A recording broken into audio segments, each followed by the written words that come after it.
Damian Lillard, aka Dame time. Guess what though? It's time for Damian Lillard to move on from the Trailblazers. This is Sports Guy talking that you guys are watching and listening to. I am Dustin Tran, your host, as I am here today to talk about the trade rumors surrounding Damian Lillard. Finally, it seems like Damian Lillard and the Trailblazers are headed for a divorce, as they have been together since the 2012 through 2013 NBA season. There are certainly intriguing options as to where Damian Lillard could end up getting traded to, even though one team sticks out more than the others. Before I say anything else though, I want to present you guys with the topic question.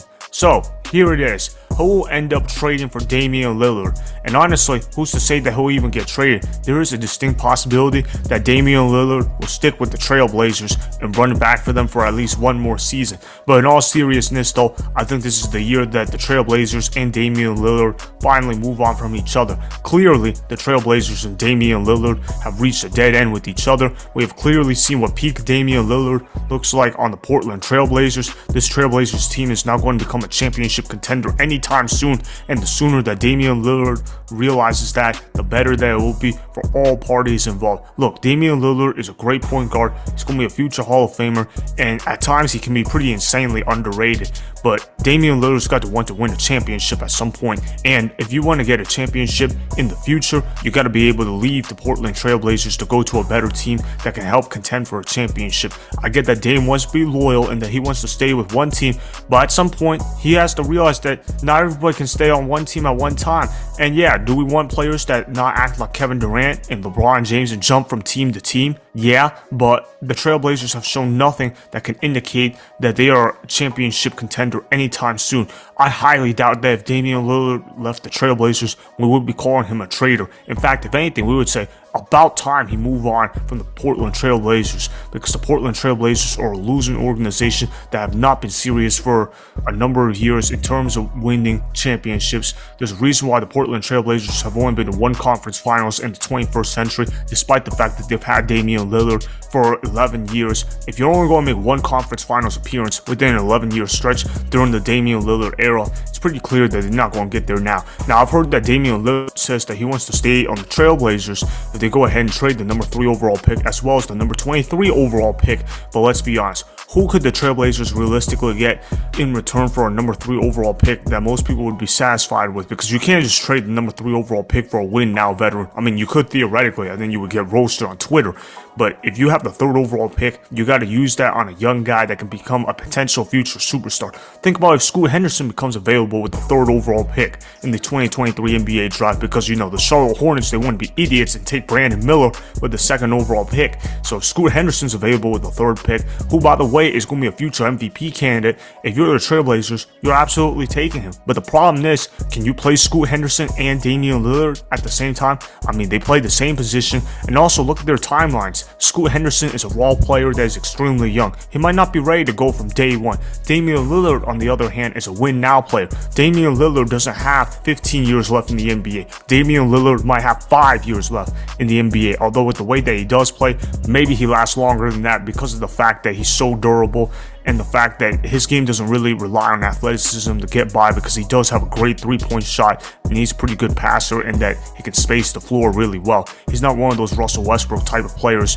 where he's going to dunk from the free throw line and he's going to be hopping 12 feet in the air to get rebounds. Damian Lillard is the kind of guy where he's going to shoot the lights out and he's going to make a ton of threes. He's kind of like Steph Curry in that regard, except obviously Steph Curry is a lot better than Damian Lillard in terms of all-time history, but Damian Lillard, great player anyways. As far as who's going to trade for him, there's plenty of teams that could end up trading for him. You got the Miami Heat, you got the Philadelphia 76ers, you got the Brooklyn Nets, you got the Boston Celtics. I even think the Memphis Grizzlies could be dark horse contenders to get Damian Lillard. And then there's the Atlanta Hawks and the New York Knicks. Now let me go ahead and knock off a bunch of candidates as to why I don't think they'll end up trading for Damian Lillard. Now, if you're the New York Knicks, I don't think they trade for Damian Lillard because they already got Jalen Brunson, who's a really good point guard for them. If they put Jalen Brunson alongside with Damian Lillard, it could make for awkward chemistry, and they would have to give up so much that it might not be worth it to have 2 point guards in the backcourt that are not particularly big. So that means the Knicks are going to go really small, and Tom Thibodeau, their head coach, doesn't like small ball, so that's not going to work. Then they got the Atlanta Hawks. The Atlanta Hawks are a potential option. Maybe if they want to trade away Trae Young, go ahead and get Damian Lillard. Problem is, though, Damian Lillard is older than Trae Young, and if they're going to trade Trae Young, you would probably think the Hawks would want to go ahead and rebuild. Although, if they do get Damian Lillard, they would be a playoff contender, but no more than that. If you're Damian Lillard, you're basically signing for the same thing that you were signing up for in Portland, so I'm going to have to rule out the Atlanta Hawks. Now, you want to talk about the Memphis Grizzlies. Maybe the Grizzlies feel like they're a point guard away from winning a championship. I personally don't feel that way, but if you're the Grizzlies, you might feel that way, especially with the Ja Morant suspension. Say the Memphis Grizzlies go 20-5 without Ja Morant in the first 25 games, because their backup point guard is pretty capable of winning basketball games, and by the time Ja Morant comes back, they might say, you know what, we don't want to ruin this chemistry, and he's been a distraction to our team, and so let's see if we can shop him for a win-now veteran player like Damian Lillard, who's been proven to be a multiple-time All-Star, who's been proven to be an elite point guard in the NBA. If they traded away Ja Morant for Damian Lillard, would fans in Memphis really complain? They could actually pull that off, but I don't think that's going to happen, though, because of the fact that Damian Lillard is not going to wait that long to get traded, in my opinion. If he gets traded now, he's either going to trade now or he's going to play for the Trailblazers this year. And then there's the Boston Celtics. They could be an interesting candidate that ends up trading for Damian Lillard. I say this because they got the Jaylen Brown situation hanging in their head. He apparently wants a supermax. The Boston Celtics are not willing to give it to him.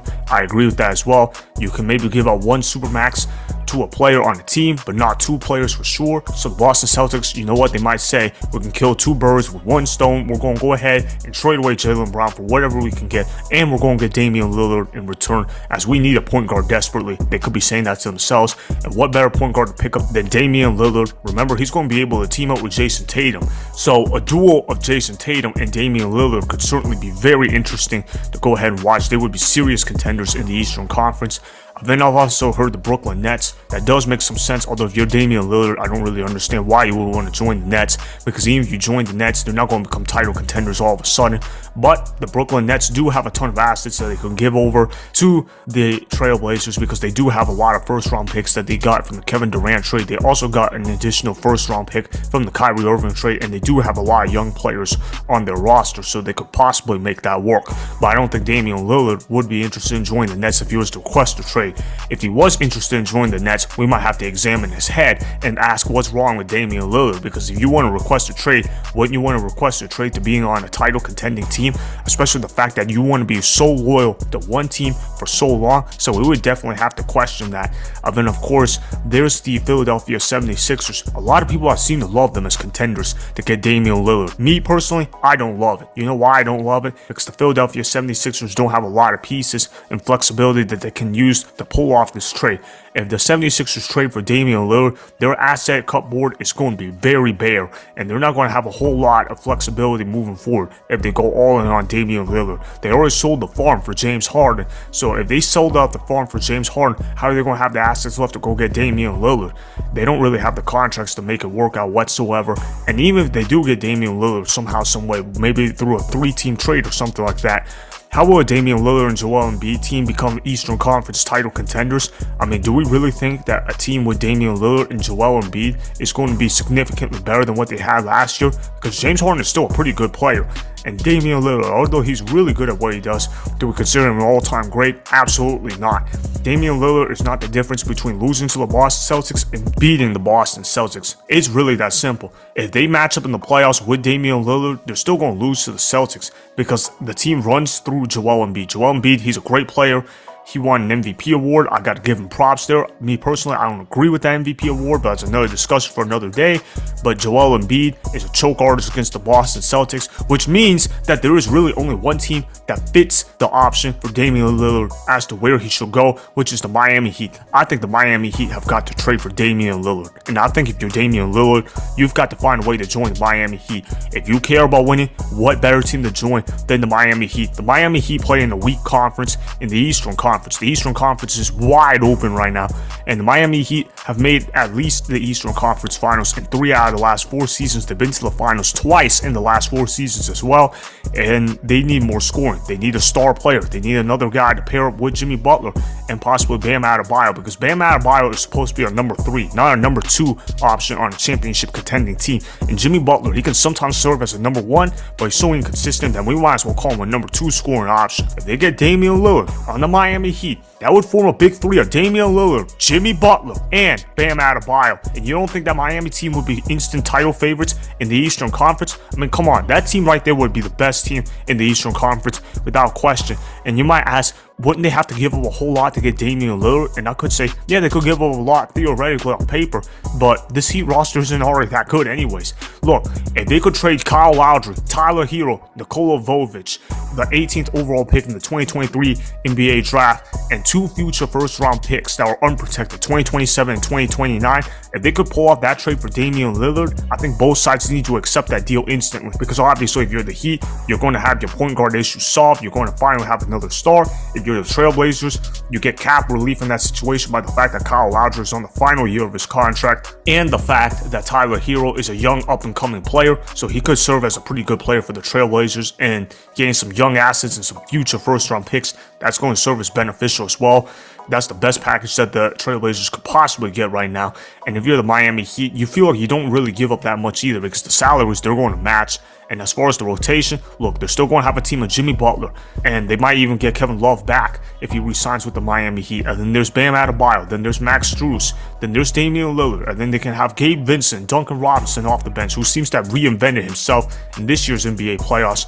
And then there's Caleb Martin and Haywood Highsmith. Those 9 players that I just listed is a solid rotation to have. That would be the deepest team in the Eastern Conference, as well as having the most amount of stardom in the Eastern Conference. If you're Damian Lillard, you got to look for a trade to the Miami Heat, and he has said that if he's willing to move anywhere outside the Trailblazers, it's the Miami Heat. So I will give Damian Lillard some credit for that. But Damian Lillard, you gotta find your way to becoming a Miami Heat player, because if he does, he's going to end up being a great fit for them. He's going to elevate them into title contenders. It's that simple. The Trailblazers get a good haul in return if they pull off that trade. As for Damian Lillard, he can finally play on a team that has a real shot of winning a title in the very near future. So that's why the Heat will end up trading for Damian Lillard. Remember, go ahead and subscribe to Sports Guy Talking, like the video, and please comment down below. If you guys do that, I may shout you guys out in my Instagram story every Monday. That'll be for the @DustinTran Instagram account. Make sure to follow me on Instagram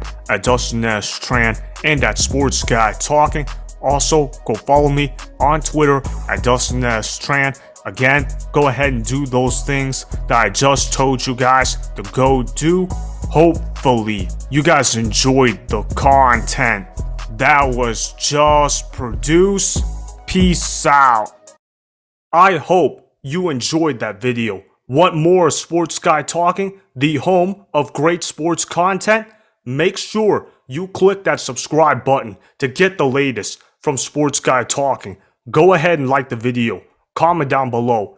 Check the description box on the video in order to follow my Instagram and Twitter. Also, be sure to check out more of the best clips from the YouTube channel Sports Guy Talking.